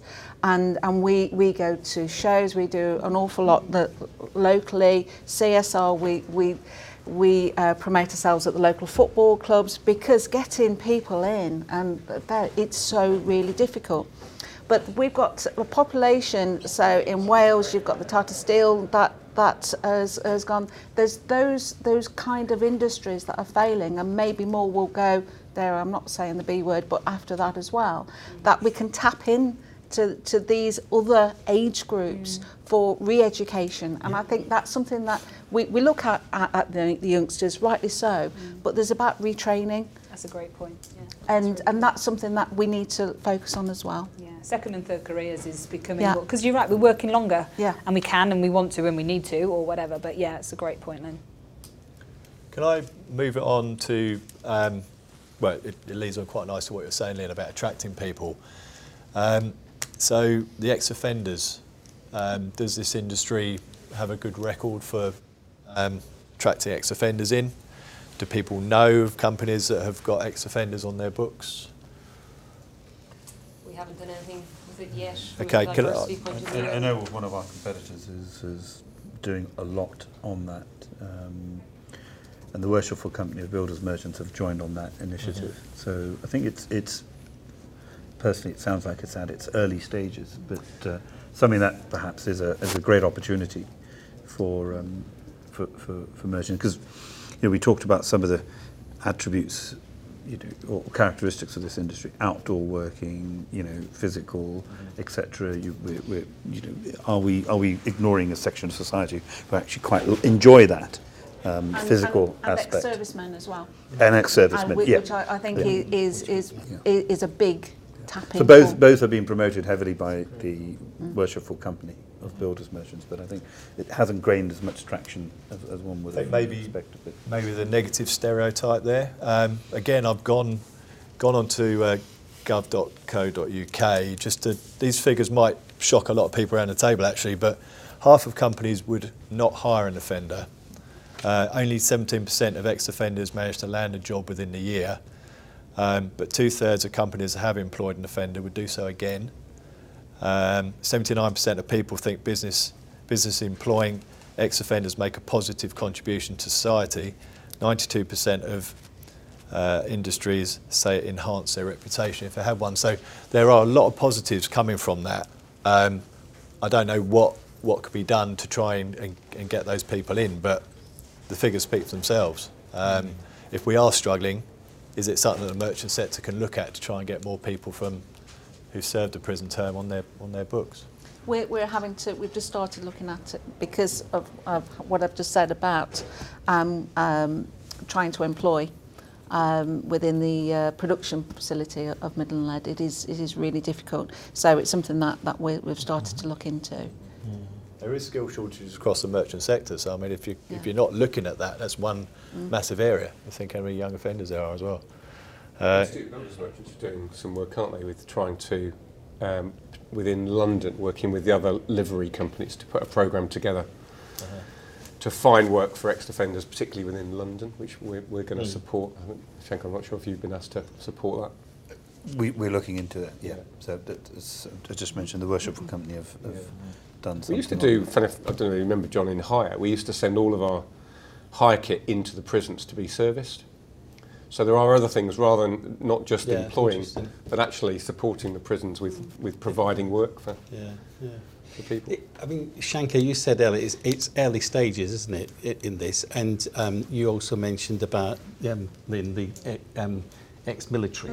Yeah, I think the difference for me, looking at it, is with ex-military, the support and the advice that you get in terms of, actually encouraging you to recruit people from an ex-military background is a bit more compelling than what currently is on offer with ex-offenders. So I think to your question of what could we do, I think, doing some stuff that A, highlights some of the different ways you can go about it in the way Andrew said, but B, actually if you've got an ex-offender in your organisation, how can you help them to be at their best would be really helpful. And it feels like it isn't there currently. So. Well, again, it says that it's reduced staff absence because they're given this opportunity. They're not going to just leave willy-nilly, And again, increases staff retention. They want to stay. They've been offered this second job. So there are a lot of positives to come out of it. And I think it's something that this sector should actually look into in greater depth. Tips and have done an amazing job, haven't they? That's probably the role model business, I guess. Okay. I know Lawson's are looking at it very closely and done a lot on that. Okay. final question for this workplace inclusivity section is there a gender balance within merchanting? And we've talked to imbalance. Sorry, imbalance. Yes. There is. So I mean, we've talked about that. Has anybody got anything else to add before we move on to sort of investing in the workplace? I think it's picking up David's point. It does depend on role. There are certain roles that are more gender positive one way, and other roles that are clearly gender positive another way. Yeah. Okay. And then the other point I would, yes, absolutely, there's a gender imbalance. You know, it's huge. Some traction has been made, but there's lots of scope to go. And I'd go back to Andrew's point about actually where we have female branch managers. It's good for you, Irina. But also where we've appointed female RDs, regional directors, where we've appointed females anywhere in the business, we tend to have higher productivity, better people management, you know, lots and lots of positive, better housekeeping, better safety, you know, all the factors link up to women performing better in our environment. So there's an opportunity there for us to grasp. Yeah. That's the other thing we should be careful of, because as we speak about sometimes Women's Day, and we post some posts on our internal workplace, and you do get the comments around, you know, from the men, well, what are you doing for the guys? Every you know, day, so every day's a bloke's day. 19th of November is Men's yeah, Day. so it's kind of Yeah, it is. Yeah, Are you doing anything for us? We do celebrate because one of the guys' birthday, so he brought it. So we celebrate Women's Day in March, but 19th of November is Men's Day. But I think that we can make a joke of it, but it is about creating an inclusive environment, Absolutely. isn't it? Because do men have issues in the workplace? Of course they do. There's a whole heap of mental health issues, toxic masculinity, which I think is probably rife in our industry. All of that should be discussed as well. And if Men's Day is the opportunity to bring that to the table, it's useful. It's really sorry to cut across you, David, but it's because I vehemently want to support you in that point. Yeah, but if you look at Centrica as an example, they've got a whole heap of different networks, different groups that are driven by people of difference, and they drive them themselves, and it makes such a difference to their organisation because it gives people a platform from all different backgrounds, be that man, woman, or whatever, gives them a platform to put their issues on the table. So for me, I think one of the things around inclusivity that we could do better is don't depend on it solely being a top-down process, actually encourage as much bottom-up as possible, because that's where you get the real traction. So. That's really key. Yeah, I mean we've got about 180 merchants and a right diaspora of different traits and sizes, and there are a significant number of small to medium, and I can tell you now, diversity is not the agenda for most of them. It's about making a living and buying well. And we've teamed up more with the BMF to encourage that training, to encourage that awareness, so that, you know, we bring up the entire merchanting industry up, and it's a challenge. I won't lie. I mean, there are some characters who will jump at it, and you know they're the guys who you mentioned, Shankar, about building trust.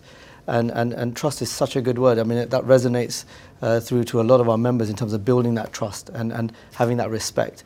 And if we can start off on those terms, I think more people come to the party, as rather than if I just led with the word diversity. We end up losing a lot of you know, our merchants kind of aware. they've got generally a short time span, because they're running quite a few things themselves. They don't have a lot of people around them. And when they do have them, they just recruit them, and they're not necessarily going to be mindful of what and how. So it ranges from those guys to guys who are a bit more set up, multi-branch, and the multi-branch guys have a bit more of a team around them, and they might give it a bit more time. So it's about us being aware as well where we're going to make the changes, and one model isn't going to fit all our merchants, and you know, we're going to have different ways of doing it. On the balance, we're trying very hard also to not just because we want to change the needle on the balance, but genuinely there are commercial reasons that tell you you know, you've got to try and get your workforce to be a bit more balanced. But the key that I'm finding is training the interviewer. So that's become highlighted in our organisation. Before that, the job ad And I looked just 2 weeks ago at some of our job ads and descriptions, and I was horrified. There wasn't a picture of a female. The language was very matter of fact, and so I sort of got involved and said, right, okay, let's go back out there and find better ways of communicating. But then the other thing that really struck me is to try and just say to people, recruitment's about the pool of people that you create. How many women are in that pool? And if there's none, there's something wrong. Yeah. If I don't expect you to have a pool of 10 and 5 men and 5 women.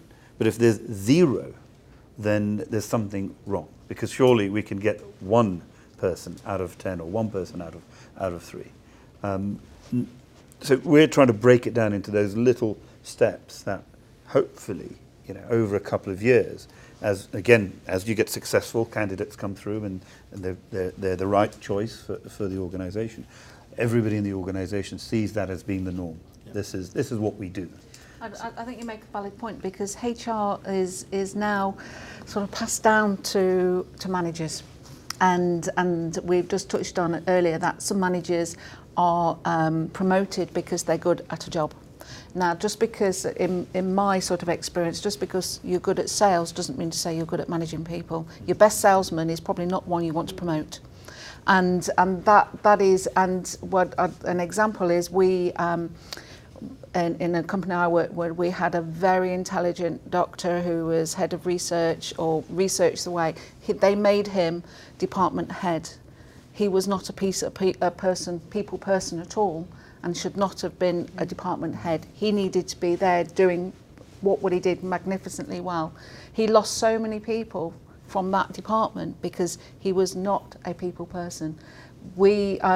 I'm fortunate that I've had quite a lot of HR training in my career for employing people, but there's an awful lot of people there who are making decisions who haven't had that HR training. They might have guidelines given to you, but they're there making a fundamental decision on behalf of your company that they may not be. And that's the challenge with the one-man band and the merchant, the family business owner. When we just introduced business partnering into the over the 3 brands that we work with. But it's key these guys are sort of lost at the moment until they have that person sense checking, challenging, making them think bigger picture. But it's a really good investment, but it's just the challenge around, it's a huge investment for your single branch owner. We used to be a one-man band, or let's say So did we, a by few the way. men band. Yeah. Sorry? So did we, by the way. Yeah, exactly. Time ago. So we've all grown out of that situation, and I think the moment it changed for us is a recognition that if we can't find people, the old adage that there's nobody good enough, and we're at full employment, etc. I think the onus is on the owner. Lots of other people's businesses manage to find great colleagues, or they create great colleagues. But and again in this industry, I keep on hearing you can't find people, you can't attract people, etc. And I don't think the onus is on others. I think the onus is on the person who's got the need, i.e. ourselves. And whatever we can do to get that recognition that if you're not finding the right people, look at what you're doing incorrectly. This has been our recent revelation in terms of trying to bring more females into the business, and you've very kindly helped by giving us your feedback on what we should be doing, and it's concluded in these little steps. Are they interviewing correctly? Have they got the pool? Do they know what to look out for? Do they really understand that they might be being biased, but actually not consciously, subconsciously? So it can be done. Really keen though to ensure that it should be the right person for the job and not just a tick box. Yeah, And so it's the message again you've got to give to your managers that it is the right person for the job. But I absolutely agree that if you have a job role advertised and it's all male or all female, depending on what it is, then yeah, I think you've got to look at some of my inwardly. research, so that if you want to look at bringing a greater pool, so let's say we're not even saying we're going to hire more females, we're saying we want more females in the pool. Facebook is the place to go. Yeah. Social media. Social media. No, we have to check the law. That are we being positively discriminating by only advertising on Facebook, knowing fully well that there's a greater there is a fine line with some of these things. But to me, that's like, wow, okay, that's extremely different to what we would have otherwise planned for our recruitment advertising or for our recruitment approach. Social media is a good tool. It's a tool. It's one of many. One of many. Absolutely. But I think as leaders, we can just ask a question. So, I was recruiting for a supply chain director, and I said I want a 50-50 shortlist. Because I had 10 direct reports, they were all men, and I didn't like that dynamic. So I want a 50-50 shortlist. Oh, using a big headhunter firm, no, there's no women in supply chain. Well, you'll better go and find the ones that are there. And just by asking the question, I then got the best candidates, and whether a woman got the job was always about the best candidates. And it's not always about, I think, so for leaders, it's about taking the opportunity to create that difference. So who's got a male PA? Like, wouldn't that be great if we started recruiting some men in PA jobs, just to say, you can do whatever job you like, regardless of gender or diversity. It's all about talent. And I think to break down some of the barriers in our industry and in every industry, we've got to get the guys and girls on the ground to see the benefit of it. So I mean, how many men are liberated when women and diversity enters their workforce? They may not even care about the football. I know it's a horrible thought for most men to think about, but lots of men don't care about the football. Yet every conversation is about football. A woman. You found one here? Oh, me too. I couldn't care less. People ask me about the cricket because I'm Australian. Like, who cares? They cheat. But can I say that? But as a woman, I always in a male-dominated industry, I always watch final score. I don't follow any team, but I always know what's what. It's quite interesting the point Dave raised a minute ago. I hadn't thought, because funny, I was looking at some of our notes internally, and for our branch management recruitment, there has to be a female, at least a female, within the mix. I'm not sure I could find a similar thing that if you're recruiting for a PA, you have to have a fellow in the mix. Interesting. But it's like breaking all those stereotypes, isn't it? Yeah. And it's looking for every one of those opportunities. I think there's a step before what you said, Lynn, before you even get to that recruiting the person, and there's a step around the process. And what I'm coming across around structure and is how important it is, and process is important. From a recruitment point of view, if you don't have a clear, consistent, transparent recruitment process with the job description and the expectations of the roles, which we find is really challenging with some of our directors in the business, because sometimes they already have picked that person for the role. They don't want to open it up internally. They don't want to have the offer open to anybody to apply. It's very much so, let's just kind of push this through, and I'll have the person already picked for the job, this kind of thing. So I think there's a step just before that we've kind of experienced that's been quite challenging. Yeah, sorry, just the point you were making there on social media, I think it's probably a bigger topic and could be a good topic at a subsequent forum like this. But actually, it's so important, and it's how do you get the skilled use of social media? I was just reflecting on what you said there about Facebook, which could appeal to a part of the population. But if I think about my kids, they probably wouldn't use Facebook. They would use WhatsApp or Instagram. So there's a bit for all of us to get more digitally savvy. Instagram would be fantastic if you're trying to recruit a female HGV driver. Yeah. Right. You post photographs of lovely trucks in a nice organised yard, which some of us have, and out on site. That could be really interesting for somebody who wants the freedom of driving, the freedom of not being micromanaged on a minute by minute basis. I mean, that's what we're going to put in our language to recruit more HGVs drivers. Yeah. And I got that from a Ocado lady driver. Right. Okay. At 7 o'clock in the morning, she was barking. I said, "How did you get this job?" She said, "Oh, you should see the job ad. It's really exciting." I was like, "How can a job ad for a supermarket delivery van be so exciting?" But then they use this sort of language, right? Do you want freedom? Yeah. Right, that sounds good. Outdoors, whatever the language may be. Amazon are doing some amazing adverts around recruitment at the moment. I'm not sure if you've seen any, but really, really good. I'm not sure if I'd like to work for them. But No. I wonder how laterally people though were starting to think. So I was just reflecting on your comment about your supply chain director, because one of the tools that we are, I don't recruit anymore, but as a business that we're using is we're looking at ONS data, which tells us exactly what gender split we've got in very specific areas. So let's just say, for example, your supply chain director, I don't know, where's your business based? What's your head office? Leamington Spa. Okay, so you might say, right, in Leamington Spa or the surrounding areas, commutable areas, this is the percentage of women we've got who could do that job. And therefore I wonder, you know, as employers, how laterally you're then thinking. So let's just say, for argument's sake, 10% of that population who could do the job are female, and you want a 50-50 shortlist. It's like, okay, there's only 10% of them who can do it. So then do you become more open on location? Do you start saying that they can work remotely? Do you go, actually, well, what other departments could they come across from? You know, and I if we're thinking truly about diversity, then you are looking for difference. And actually, if all you ever do is look for somebody who can do the job verbatim, then actually you're going to end up, you were talking about it earlier, Marie, you know, this is the way it's always been done and these are the people who've always done it like that. So actually then how open-minded can an employer be to go, okay, well, they might not necessarily come directly from supply chain. And they exactly. might come from... And this is where, I mean, I asked the question because I was just asking the question, but it forced me to be to question. So I ended up on the shortlist an Eastern European non-native speaker who'd done most of her career in Asia and Eastern Europe to come and do a job in a British company. Yeah. Because I won't go into who got the job, but that was the shortlist. And I think, well, that's fantastic. Gives you options. It gives you options. I think, well, what sort of dynamic is that going to bring into the mix of people around the table? And it's really exciting to explore those options, because why do you need to be in the office every day, or why do you need to be British to do a job like that? You want to promote on basis of potential rather than qualifications or experience.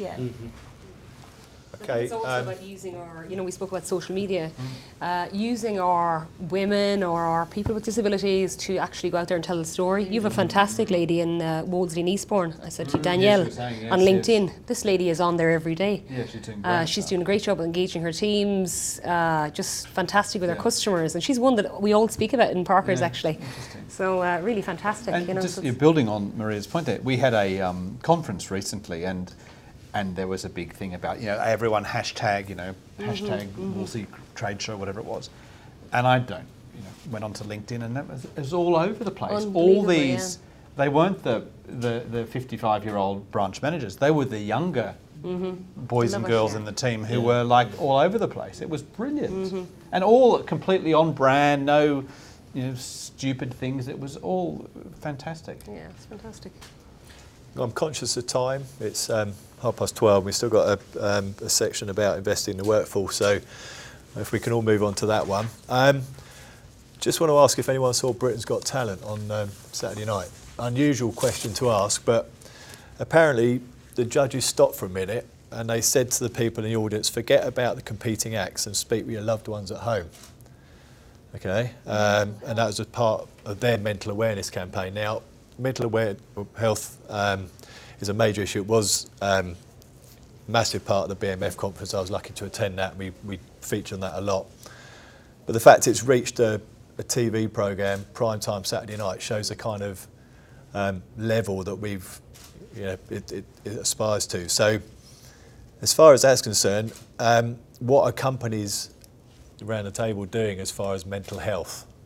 If I can ask all of you sort of individually where you're at with it, and how high on the agenda is it, because it's such a major issue at the moment. So does anyone want to kick off as to where they think they are? Sorry, did you want to go, Lynn? No. All right, there.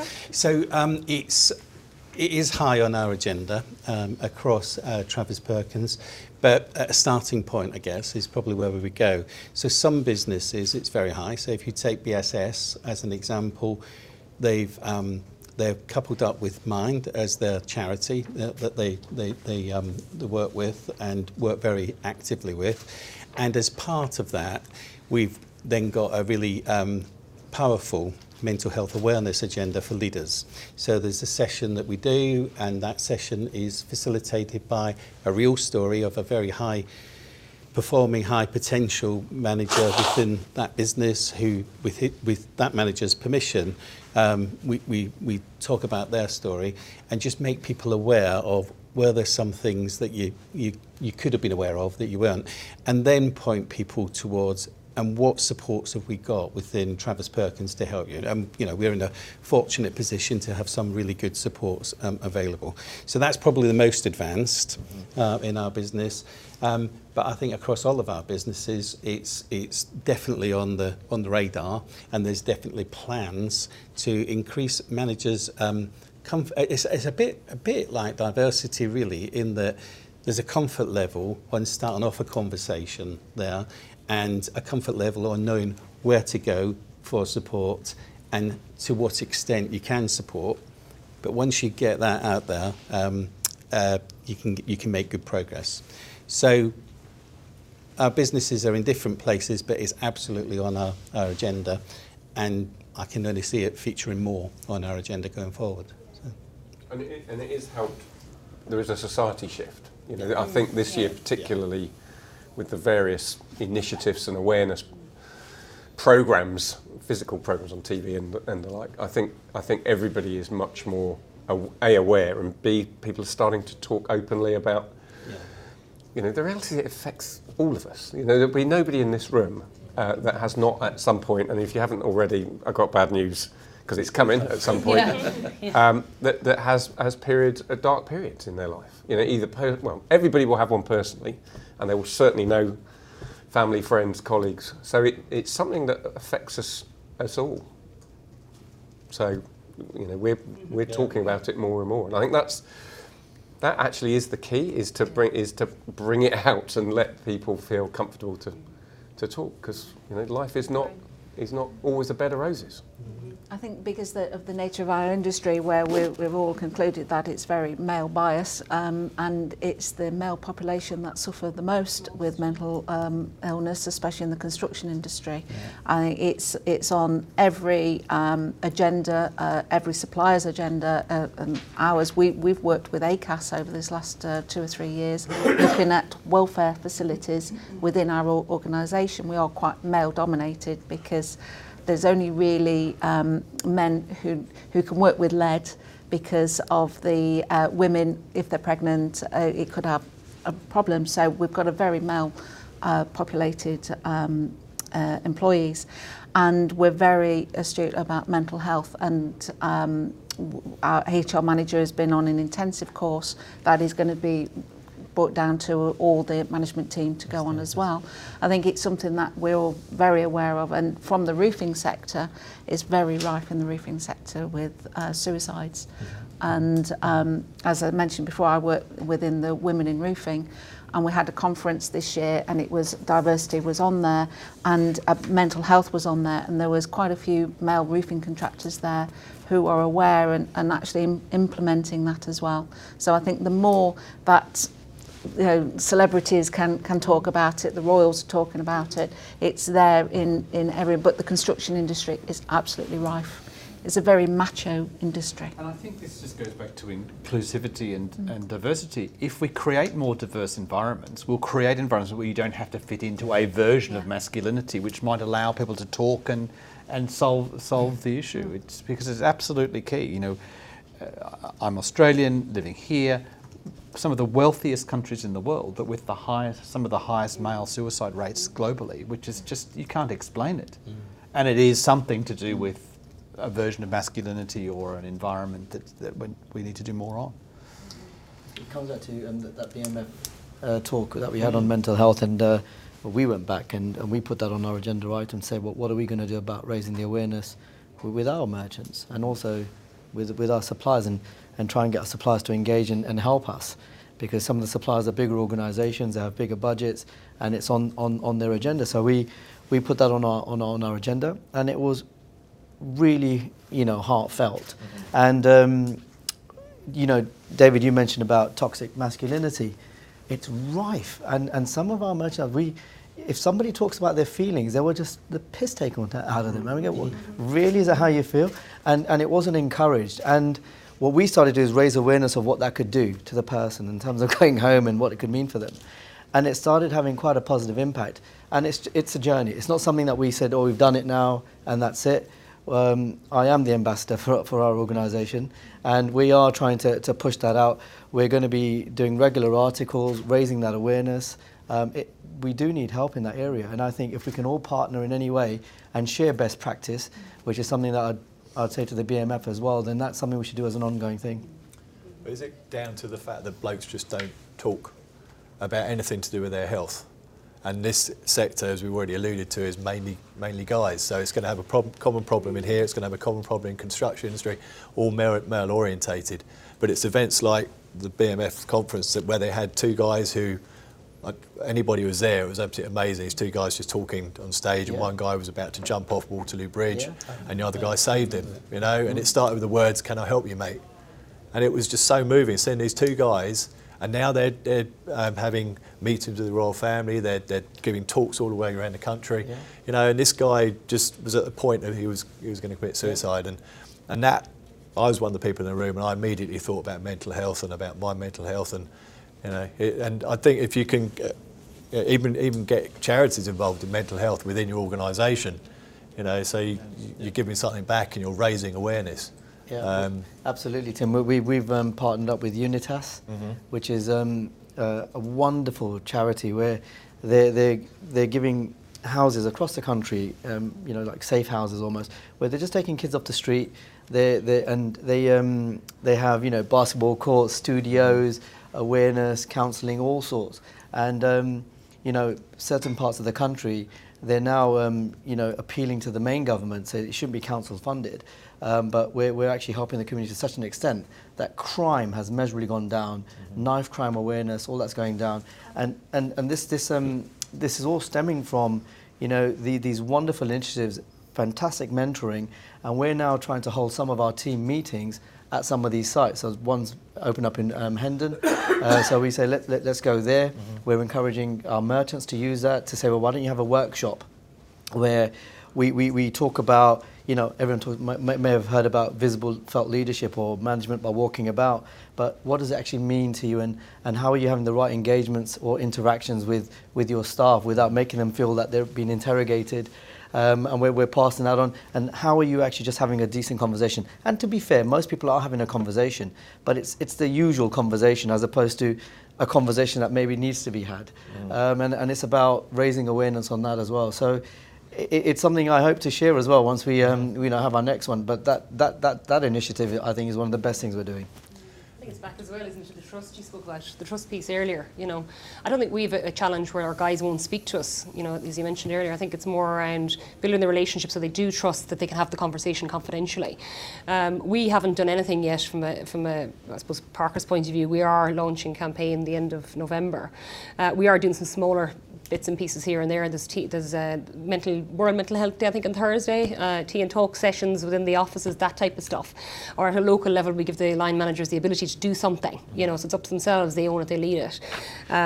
We were focusing massively on the benefits platform that's launching today has a wellbeing platform, and then we're focusing and following the mental health launch on financial wellbeing.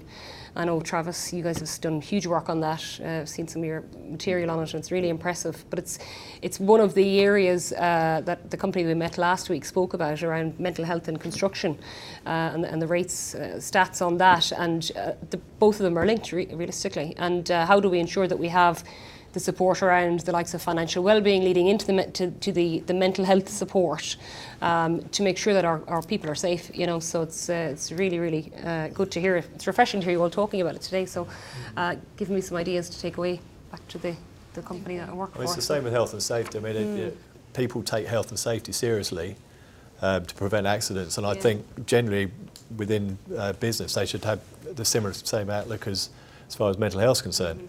Because it's health and safety. If you're injured at work, you see it, but you know, when it's mental health, it's in your head.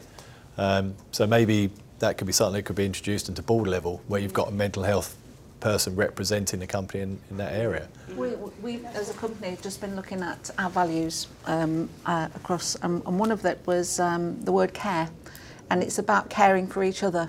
And it's from the health and safety aspect as well. If you see something happening, that you should raise that. But also, if you know your colleague is not right, and let's face it, if you're working with somebody daily, you know if they're not right.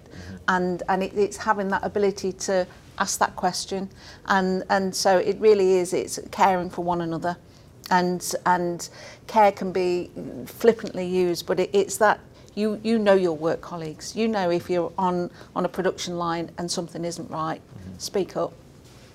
If in doubt, if you don't want to ask directly, come and speak to your manager about it, and take ownership in that. And I think it's that all of us has got to be a little bit more caring, all very focused on that bottom line and everything, which is rightly so, but that word care has got to come into it. Back to, as you say, like the health and safety side of things. You know, when our guys log an accident, it's the well, where is the call from the line manager or the HR department or the regional manager to ensure that colleague is okay?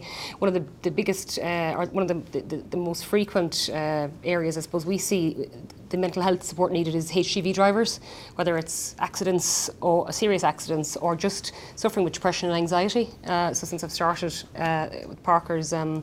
It's coming to the table a lot more, so we're now recognising that we need to put something in place to support these guys. We already have the employee assistance programme, but it's more so around opening up the conversation, because the HGV driver roles are a huge responsibility, you know, similar to the roofing you spoke about, you know. So it's well, also the guys on the road, the regional sales managers, lone workers, they're in the car a long period of time. They're on their own. They go in to see customers that come out, but in essence they're on their own. And it's about buddying up with somebody internally to say, you know, give them a call safely, but make sure that they're okay. If you've not heard from them from a couple of hours, just see that they're okay. And I think it's like I say, it just goes back to caring for each other. I think it's within companies you need that go-to person. Yeah. You know, if you're suffering, you need to know that you can go to someone and they can help you. They've got all the details of people, the charities they can go to, the helplines, etc., etc. But I think a lot of people just feel lost and alone, you know, because they haven't got that particular person to help, and it's increasing. It's you know, it's one of the biggest issues. It's been prevalent. I mean, I've been on Builders Merchants News for 9 months, and it keeps cropping up. It's probably the biggest issue of the year. As far as everything I've covered in the last 9 months. So it's only going to get worse as well unless something's done about it. So I think it's up to the industry to... I think as well it's back to the flexibility that we spoke about earlier around creating the flexible working environment, you know, because we didn't have a sick pay policy. You know, it's not normal to have within the independent space sick pay. So it's how do we ensure that somebody is not suffer financial implications through having to take time off. So how are we going above and beyond to try and support these people? And that's made a huge difference for ourselves in introducing that, because it kind of just opens up then the space for it is okay to talk about this stuff. It is okay to if you need time off, but how do we ensure that you are looked after, not just from a financial and sick pay point of view, but you know, it's across the board, really, isn't it? Did you want to speak? I was going to say, from our group, speaking to HR, where we've got first aiders in place at our branches, we're also looking at having mental health ambassadors. So there's going to be one in the branch. But I think also, if you lead with empathy, if you're able to be open to people to come and speak to you, I think that's a benefit. Because I would just support that wholeheartedly and think actually that would be a bigger benefit than anything else. It's around the kind of role modelling, the people showing that they care all the time. And also one of the things that shocked me a bit when we've done our sessions with our leaders in the business is we've got fabulous supports available through, you know, partnership with Care First and some of the stuff that you mentioned on the internet, etc. But leaders are not that aware of that support. So there is a job for us to do in the businesses on helping people understand what is available. Yeah, we're a much smaller organisation, and I get to hear about people's issues. Yeah. And you know, you have a bereavement, and you know, I'd text somebody and say, "Look, I'm sorry to hear. Is there anything you need?" And just the other day, I had a colleague who turned around and said to me, he said, "I need you to urgently call me." And I thought, "Gosh, I hardly ever speak to you, but there must be something serious," and it was confusion around how do I do the funeral arrangements. You know, I've never come across this before. You know, can you help? And you know, 2 hours later, he's texted me back saying, "You have no idea how stressed I was for the last 7 days."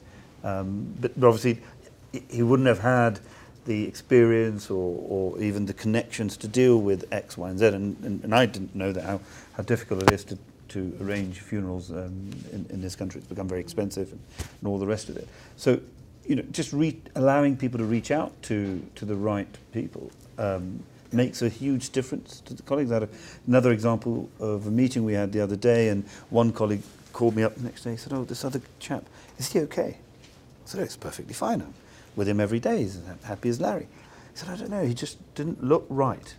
And I thought, that's very nice. Isn't it? You're looking out for this colleague to just say, is he under pressure too much? And I called that chap and said, "Are you okay?" Because, in that meeting, another colleague mentioned, he said, "Oh, no, I've just been overdoing it for a few days, but, I'll be fine." And again, the cascading effect was, oh, it's very nice that this person cared. Now, this is my direct report, so he'd expect me to care, but he wasn't quite, he was quite taken back that some chap who he seldomly works with actually noticed. And that goes back to your point of care for one another or looking out for one another. It's quite powerful, that, because a very similar but different story is, and probably without realising what it would do, is we put out a little note when Thomas Cook went bust, just to say, if any of you have got a Thomas Cook holiday booked and you need to take some time to sort it out, you want to use a phone or you want to use an office, or you need a bit of help, then just come and ask us, feel free. Didn't think anything of it. And then, just your story then, Shankar, yesterday I got an email from one of the lads who gave me his story about his family holiday that was I think it was a wedding or something. So it's really important that had been completely destroyed by the Thomas Cook failure and the stress in the family that caused. But the fact that he could take time out to sort it meant a lot to him. So sometimes it's the little things that make a big difference. It's not always the big fancy stuff. I think constantly it is the little This is things. cultural again. It's cultural. It's caring. Somebody mentioned if a colleague's injured, do they get a call from? Of course, they're going to get their branch manager or their line manager being very concerned. But does leadership ever give them a call? And these things are.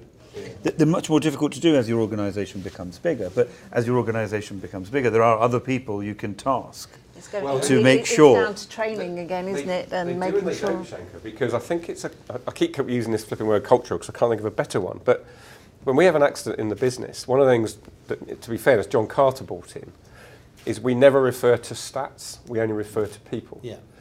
So we talk about Fred Bloggs was hurt in X branch. And that is talked around the leadership tables. So whenever we have an injury, every single one comes to the leadership table and every single one is discussed about the individual and the impact on them and their family and the wider branch. So I don't think it's a scale thing. I think it is about a caring thing and a cultural thing. Can somebody give me a better word than cultural? It's an environment, isn't it? The environment, for us, we've looked at mental health for a little while now, and it's pretty much echoing what you've all been saying. It's about visibility. We have mental health champs, as you were talking about, Rena, and we've been sharing stories of our employees for about 3 years now. We started everything in 2016, and it started off small. I struggled a little bit with anxiety, all the way through to, I've tried to take my own life. I suffer with thanatophobia, which is where you just think everyone around you is going to die. And people don't just share now, they really, really open up. And it has just seen a huge shift in people being more supportive, better understanding. I mean, I think, we've still got a few people who are like, it's not going to be me, I'm too strong for it and all that. And we're just trying to get rid of any myths around, actually, mental health doesn't discriminate. You don't know if and when it might affect you or someone close to you. And by opening up the conversation has been enormous. And interestingly, we had Johnny and Neil as well from World Mental Health Day 2 years ago. And that was a massive kind of message from the business saying, this is 2 hours out of your day, all of you go, listen to what these guys have got to say, because we recognise as your employer, this is affecting more of you than we know about. And we've got lots of resources to be able to help you, but we can't help you unless you tell us. And we just saw such a different change in people, because it's like, okay, my employer does get it. I don't have to pretend I've got the flu. I can be honest. I can ask to, be signposted to the right place, and it's been a really big thing for me. Well, I was lucky to sit next to Neil at the dinner at the end of the conference, and he said he had 25, 30 people coming up to him asking for details. From the audience, and that's how powerful it was. Just by it's having people sitting down, and educating them and sharing their experiences, and it can make such a difference to their welfare. and there's also just one other thing. There's the financial aspect as well, because if you've got somebody who's on long-term sick because then they've got mental health issues, it goes on for months and months and months. So surely it's better to have someone there to give them the support they need. They've got a go-to person, as I said. It's going to save the company money. You shouldn't put finances and people's lives together in that same bracket. I appreciate that, but if you're a business and you're all about making money, look after your staff. It's hard for the smaller businesses trying to make money. For example, what we've experienced in some of the acquisitions that we've done is people off long-term sick, but nothing happening. So it's that continuous. It's the balance between the absence management process as well as the ensuring that our colleagues are taken care of from a mental health point of view. Because you flip to the other side, and it's like you're left there and there's nothing happening. There's no management of it, and you've business to run and you've branches to open, and so it's. It's like Shanker was saying as well. I think it's having someone to go to. You had someone saying, you're the CEO. Someone coming to you about a funeral. If you've got that person lower down the chain, but that's that go-to person, you can get on and do the stuff that you do as a CEO. For us, it's I said we are fairly small. So, and I get this quite regularly. I'll get a colleague who'll just shoot me a message saying, "Can you please have a chat with somebody?" They could do with somebody from leadership calling them, and invariably it'll be, I have a marital issue. What do I do? We know you studied law, so not divorce law, but okay. Or it will be, you get financial support is quite common. No, not at all. I failed at that miserably. You get financial support, and coming to the next topic on mentoring, it's quite subtle, because for a lot of these guys, that's actually what they're really looking for. Somebody objective, slightly removed from their, inner circle, maybe even from their own office, and it's quite amazing how much impact one can have quite quickly, because it's not what you've said to them; it's the fact that you're there, and they can say whatever they want to you in safety and without consequence. So that I feel does help colleagues, as it probably helps any leader, because for leaders we have our chairmen or our non-execs who we pick up the phone to and say, I'm really struggling with this. Not that it's of course happened to me, but you create that system whereby you can go to somebody in confidence, in safety. And I think a lot of our colleagues, again, much further down the hierarchical structure, really need that. Their problems will be different, of course. I think it would be good to branch out. You were saying, you're CEO. It's like who do you go to, and to have that mentor within the industry as a whole. And this again brings it back to the BMF, to have that understanding that there are people that you can talk to who may understand the pressure that you're under of a similar level. And having that buddy system again, that mentoring, and to help with that. Also reverse mentoring. You guys at the top, you'll learn a lot from your people coming through, and whether they sit in different minority groups or whatever. But reverse mentoring is so powerful to, staying on top of this evolution and societal changes and, diversity influences and things like that. It's, don't ignore the power that it can work the other way too. It's also mentoring someone that's completely different to you. Yeah. So I think that would help. Exactly. Also. Yeah. Okay. There are the last two areas, mentoring and role models. I think we kind of cover that. Any other ways in which merchants can invest in their workforce? Anything to add to that topic? I think it goes with sort of underlying all of this conversation that's been really interesting, is about change management, because the barrier to a lot of this stuff is fear of change. So, I don't want this woman or this ethnic minority or this whatever coming into my branch, because I'm a bit fearful. I don't know anyone like that in my social work, in my social life. They're over there, and we all know that as you fear of the unknown. As soon as you know them, it's like, I don't like insert minority people, but he's all right. Yeah, that's how it starts. But that's just change management. So how do we give our teams the language to deal with change. That change is uncomfortable for everybody, but when you work through it, it's always better on the other side. And that's just sort of a language we could use to help. We had a similar issue in a previous role of mine where we were trying to put these changes through.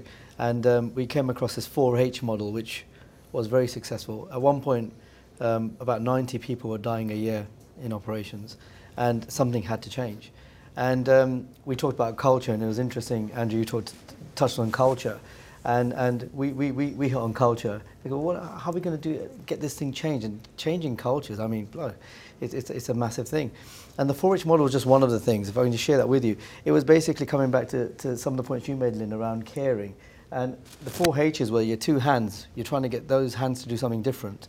And to get through to the hands, you actually had to go through the head. But before you could get to the head, you actually had to get to the heart. And the heart was where you had to actually instigate the biggest changes and get awareness for people to understand before they do something differently. And it was really powerful because it was quite simple and everybody could kind of relate to that. And you know, it's something that I think we should encourage more of. We should simplify our language. I avoid using the word strategy in meetings with my merchants. I avoid using risk management. It scares the bejesus out of everybody. I don't use change management. I talk about what don't you want to happen. And lo and behold, I'm actually talking about risk management. What are you trying to achieve? And you just try to simplify the language. And I think there's a lot to be said for us, the institutions. How do we simplify our messages if we're going to get to the heart to change behaviours? It's been a huge challenge for us in Parker's, the hearts and minds, because we're moving from this, you know, being bought by a private equity company. How do we still keep the independent feel? It's been massive. So all of our comms has had to be redone and simplify the language. Everyone we work with, our training programs, it's just taken it back to basics. It's had a huge impact. It is, but it is getting into that hearts and minds. I love that, the 4H model that you've spoken about. So it's something to look at. Very good. Okay, I think we're there. 1 o'clock, so that's really good time, everybody. So the whole. It's like we knew, isn't it? We yeah. were like, oh. I do like a fact, so I'm going to end with a fact. This one from source.gov.uk. Increasing workplace diversity can boost the UK economy by £24 billion a year. Just have a think about that, everybody. Go away with it and you know, take the discussions we've all had on board. I think we'll all improve our businesses as we go forward. Thank you very much indeed for your time. Thanks. Cheers.